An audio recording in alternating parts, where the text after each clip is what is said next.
Ambassador Zethkari watched the final human transport lift off from New Geneva Station, its blue engines cutting through the void like tears in reality itself.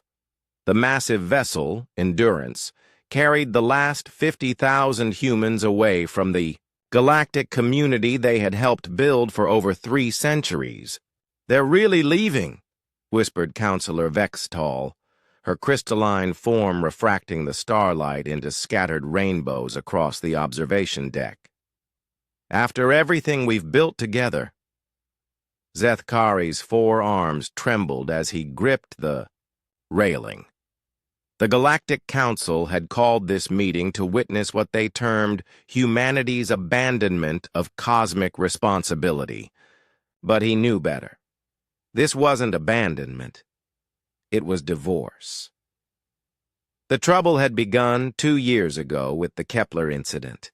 A human colony world of 12 million souls had sent desperate transmissions as a rogue asteroid hurtled toward their planet. Their terraforming equipment couldn't deflect something that massive. They needed the Council's help, specifically the Thylorian gravity manipulators that could easily redirect the asteroid's path. The Council had debated for 6 weeks, 6 weeks, while children looked up at the growing dot in their sky. 6 weeks. While farmers tried to harvest crops they knew they'd never eat. 6 weeks while the humans begged, pleaded, and finally screamed across the communication channels.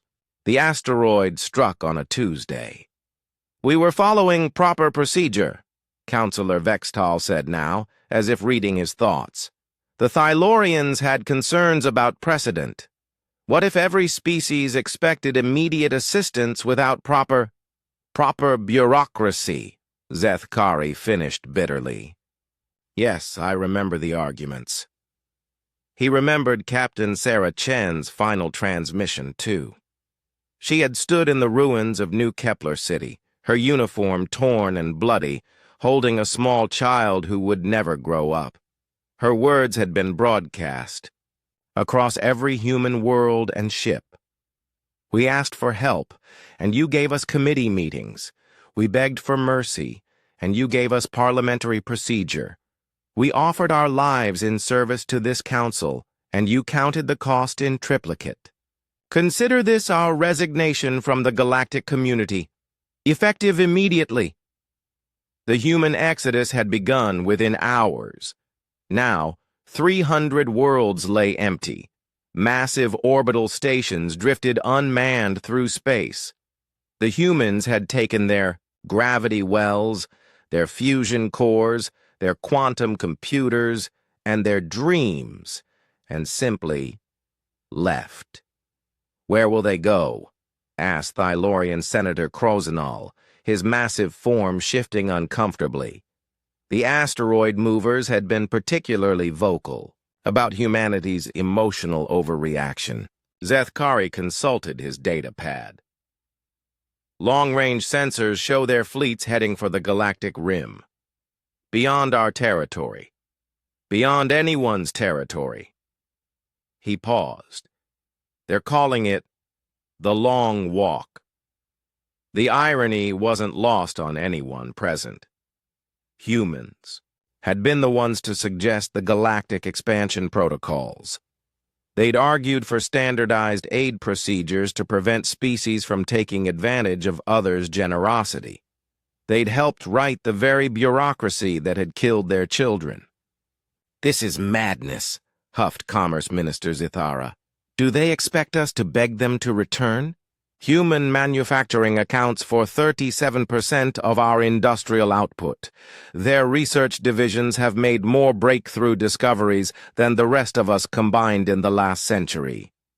That's exactly why they can leave," Zethkari realized aloud.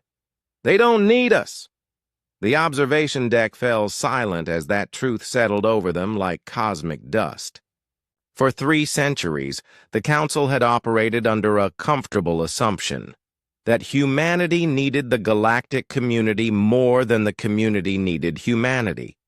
Humans were aggressive, emotional, unpredictable, but useful. Their soldiers fought The Council's wars. Their engineers built the Council's infrastructure. Their diplomats negotiated the Council's treaties. But somewhere along the way, the students had surpassed their teachers. "Sir," an aide whispered urgently to Zethkari. "We're receiving reports from across the galaxy. Human-built stations are shutting down." "Shutting down how?" "Everything.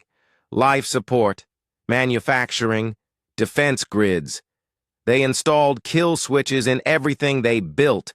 Every piece of human technology is going dark." Panic spread through the chamber like wildfire. For 300 years, human engineering had become so integral to galactic infrastructure that no one had bothered to maintain blueprints for the old ways. "Contact them," ordered Counselor Vextall. "Tell them we'll reconsider the aid protocols." "Tell them—" "I tried," Zethkari said quietly. Captain Chen's response was brief. He played the recording. Sarah Chen's voice, older now and tired, filled the chamber. "You had 300 years to learn who we were. You had 6 weeks to save 12 million lives.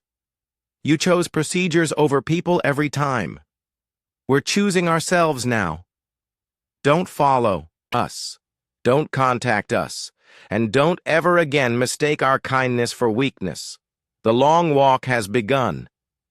Through the viewport, the last human transport disappeared into hyperspace, leaving behind a trail of exotic particles that sparkled like scattered stars. Somewhere out there, beyond the edge of known space, humanity was building something new, something that would never again depend on committee votes to save its children. Zethkari watched until the trail faded to nothing. Around him, the greatest galactic civilization in known history began the slow process of learning to function without the species they had taken for granted. The humans had built them a universe of wonders. Now they would have to learn to fix it themselves. The cosmos suddenly felt much larger and much lonelier.